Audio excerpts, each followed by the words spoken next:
এখানে চাউল দিয়ে গুঁড়ো তৈরি করে নিয়েছি সলি কেটে সলির পায়েস বা ক্ষীর তৈরির জন্যে। কড়াই গরম হয়ে গেছে, কড়াইতে 1 গ্লাস পরিমাণ জল দিলাম, হাফ চামচ লবণ। জলে বুড়বুড়ি উঠে গেছে, এখন চাউলের গুঁড়ো ছেড়ে দেব। চাউলের গুঁড়ো দিয়ে মোলা তৈরি করে নিয়েছি, একটা থালিতে নামিয়ে নেব। একটু সময়ের জন্য রেখে দিলাম ঠান্ডা করা। ঠান্ডা হয়ে গেছে, হাতের সাহায্যে ভালো করে মিলিয়ে নেব। গুঁড়ো ছড়িয়ে দিলাম উপরে। সলি তৈরি করার জন্য মোলা তৈরি হয়ে গেছে, এখন সলি কেটে নেব। একটি পরিষ্কার কাপড় বিছিয়ে নিয়েছি, উপরে থালার উপরে সলিগুলো কেটে তৈরি করে নেব। লম্বা লম্বা করে লাইন তৈরি করে সলি এইভাবে চাউলের আটা দিয়ে লাইন তৈরি করে নেব। এবার সলি কেটে নেব।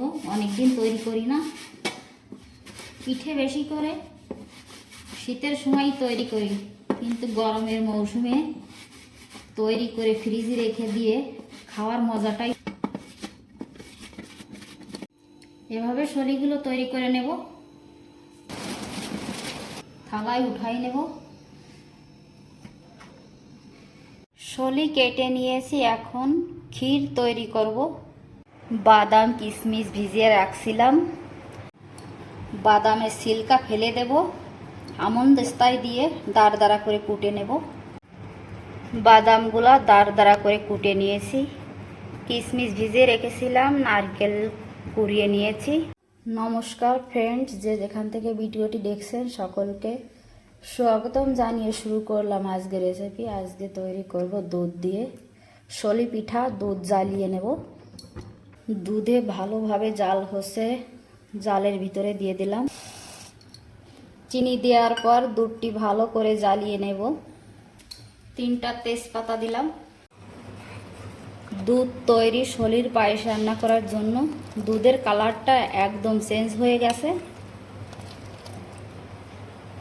নারকেল দিয়ে দিলাম, সলি দিয়ে দিলাম দুধের ভিতরে, বাদামের টুকরো দিয়ে দিলাম, কিশমিশ দিয়ে দিলাম,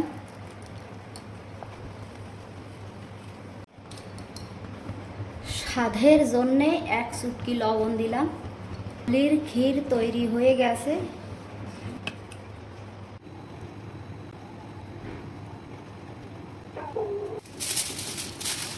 ফ্রিজে রেখে দিলাম ঠান্ডা করার জন্যে। ফ্রিজ থেকে বের করে নিয়ে এলাম। খাওয়ার জন্যে তৈরি হয়ে গেছে ঠান্ডা ঠান্ডা সলির ক্ষীর।